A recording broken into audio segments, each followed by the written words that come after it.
There's really no justifiable explanation for him not being there since you was 14. He would just try to pinpoint it on me. He wouldn't say, oh, I didn't step up, or I wasn't there, or I didn't spend time, or I didn't teach you how to ride a bike, or I wasn't there for pre-K graduation, kindergarten, first, second grade. I wasn't there when you graduated. I graduated on my own. What message do you have for him? Look him dead in the camera and just tell him whatever's on your heart. Just want you to come try for once. I don't want to see money. I want to see you. Just spend time with me. Just be there when I need you the most. I'm sleeping on the ground, Pops. And I know how I feel. That's it. I just want somebody to love me. Like my grandma used to. He know how I feel. That was his mom. That's it. What's up, YouTube? I have the best trainer in Atlanta and possibly the world. Hit him up on Instagram, @KDWithTheMuscle. Now back to the content. What's up, YouTube? Atlanta Street Interviews out here with another one. So guys, we're in Houston, Texas. Man, I'm out here with my boy pullupandchat. He's right behind me, man. But how you doing today, miss? I'm doing good, and you? All right, all right. So are you homeless? Technically, yes. Okay, and so how old are you? I'm 19. 19? Yes, sir. And so how long have you been homeless? For about 6 to 7 months now. 6, 7 months? So what was it that happened 6, 7 months ago that caused you to become homeless? Family wasn't really how I planned it. I tried to go back home. My grandma passed at an early age. Don't know my mom and dad just had my auntie. Uncle was on drugs. Auntie wasn't really up to par with my life. I wanted to live my life how I wanted to live my life, you know? And she didn't agree with most of the things that I was doing. And so wait, hold on. What does that mean? You wanted to live your life how you wanted to live your life? I wanted to go to the school that I wanted to go to, and she felt like because everything was within her money or it was her pocket, she chose what school I went to. What age were you at this point? I was 17 at that point. Okay, so you was almost an adult. Facts. Okay, so basically you didn't get along with family and kind of just came out to the streets? No, I kind of went into foster care. I went into foster care at 18. I turned 18. I went back to family. Family was still the same from when they first made me leave. My auntie put me out at 14. Throughout 14, 15, 16, I was in the streets. I was doing everything wild.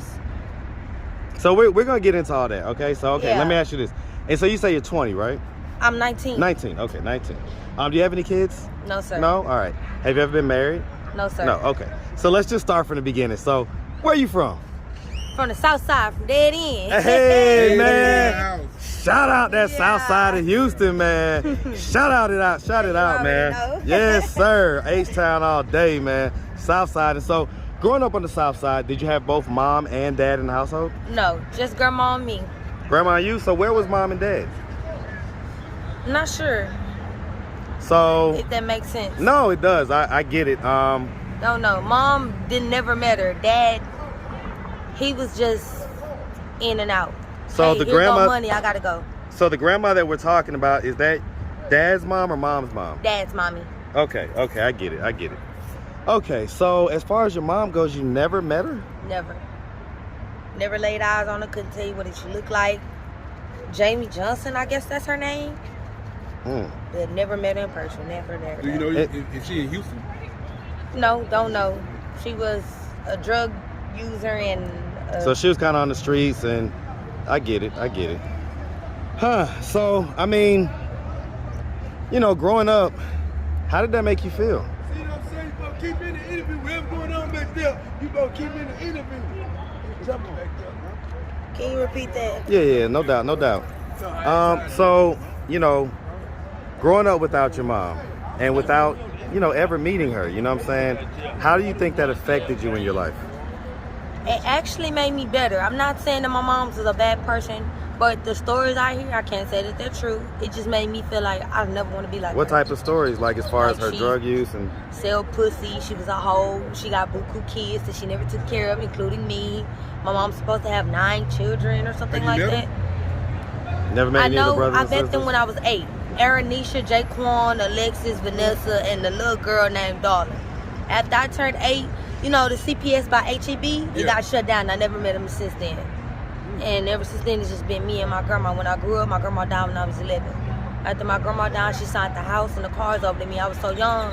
I signed it out to my dad and my auntie and my cousin. I ended up growing up with nothing. My granny left me a check. Family took the money. Family very money hungry. Let me just put it I like know that. how that be, yeah. So as I grew older, I got tired of family, you know. And at 14, my auntie said that she couldn't control me. I was too bad, and I got bullied a lot in school. You go to Worthing? She works at Worthing. My auntie, her name is Miss White, Lamisa White. Really? So she works for the school system.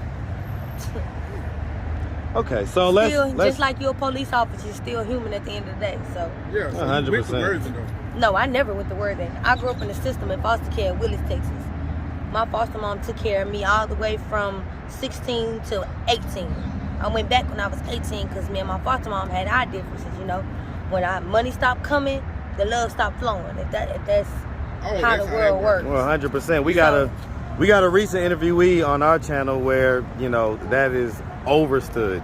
That once those checks stop, they don't care. Really golden child in the group, you know. My granny left me the house, she left me the car, she left me the money, she left me everything because she knew once I passed, I wouldn't have had nobody. And so that was at 11 years old? 11 years old. And so you say that you ended up signing that over to your dad and your auntie and other folks, and they basically kind of... Because they told me that they were going to take care of me and that I was too young to have a house and I was too young to drive and I was too young to hold my own money. And as I grew up, I kind of drifted off from money. I didn't care about it too much, so I just let them have it because the love was lost, you know? My grandma was the only person that really loved me, cared about me. I got it tatted on me.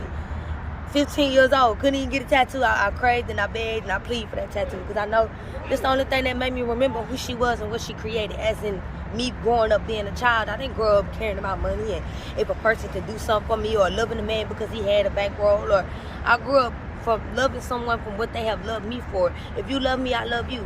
If we lay down and we ain't got nowhere to go, I'm gonna stick beside you because I know that your love and your actions are intentional. It's not that you're doing it in a bad way, you're doing it for good. And I feel like you help me, I help you, regardless of you being broke or having the money. I want to ask about that, right? Because, you know, it sounds like you got love from your grandma. And so unconditional love. I want to ask about your dad. And so, what was did you ever get an explanation as to why he wasn't more involved in your life? He said I look like my mama. Is that what he told you? I'll be a hoe just like her. Is that what he said? Yeah. What age did he say that? Shit, I was like 13, 12, 13. So I mean, you were old enough to kind of be able to process emotions and understand. So I mean, I'm gonna ask, how did that make you feel when he said that? It made me feel like how it always made me feel. I grew up without the nigga, so whatever. Right, and I get that, right? It just made me hate you even more. It made me feel like you the reason why my mama left. Damn. It made me feel like, damn, you was here, you left money, you dropped money off. I had buku Jordans and all this. I'm dressed nice. But where the fuck is you at? Is he still living? Possibly, yeah. When the last time you seen him? Since I was 14 years old. It's been like 6 years. Does he live in Houston or did he live in Houston? I don't know where the nigga at. I really don't care. Well, I mean, so here's the thing, right? So I get that 100%, right? But one of the things on this channel that we do is sometimes we try to kind of get past some of those walls, right? Because oftentimes what happens is that we put up walls because we don't want to acknowledge how thinking about this stuff makes us hurt. It is painful, you know what I'm saying? To think about like our dad didn't love us or things like that. But if just for a second, if we can just kind of tear those walls down and, you know, just kind of take a second and just really try to figure like how does that absence of the man that's supposed to be the first man in your life, how does the absence of his love really make you feel?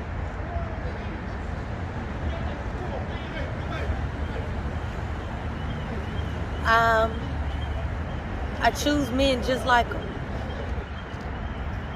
Is that a good thing or a bad thing? Both. I choose men that are broken, but I know it's a good heart in there. So you think some of that is like trying to like fix your dad? Like fix like the things that you couldn't fix in him. I try to fix in other men that act just like him. So, I mean, if you know, I'm really playing fix it. If he were to happen to somehow come across this video either on Atlanta Street Interviews or on Pull Up and Chat, if he were to come across this video on YouTube, first of all, what do you think his thoughts and his reactions would be?